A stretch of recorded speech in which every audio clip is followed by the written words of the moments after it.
આ તાલુકાની તમામ કચેરીઓને કહીએ છીએ, પછી મામલતદાર ઓફિસ હોય તો ભલે, તમારી હોય તો ભલે, બાજુ પોલીસ સ્ટેશન હશે તો ભલે, ક્યાંય પક્ષપાત રાખીને કોઈ કામ કરશે સાહેબ એની સામે આ જ રીતે મોરચો માંડશું. અને કોઈ તાકાત અહીંયા આ તાલુકામાં પેદા નથી થઈ કે અમારો અવાજ દબાવી શકશે. અમે તમને એટલું કહીએ છીએ બેલેન્સ રાખીને કામ કરો.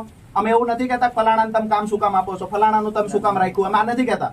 અમે અમારી ટીમનો માણસ હોય, અમારો કાર્યકર હોય કે સામાન્ય નાગરિક આવે તો એને રિસ્પેક્ટ આપો, એને અહીંયા બેસવા ખુરશી આપો ને એને વાત શાંતિથી સાંભળો. દરેકને તમે અરજદાર દાખલાના અરજદાર તમે બોલવાનું લાયક જ નથી આ રેકોર્ડિંગ સાંભળ્યા પછી. એટલે એક વસ્તુ છે, તમારો કામ સારા કરો આસિસ્ટન્ટ વિડિયો તમે શું કામ તમારી ફરજ બહારનું શું કામ કર્યું છે આ વિસ્તારમાં? હમણાં કામ સારા કરીએ. આ ફરજ બહારનું શું કર્યું છે? પણ મારી ફરજની જ વાત કરું છું. તો તમારી ફરજમાં એકેય તલાટી હાજર રહેતા નથી.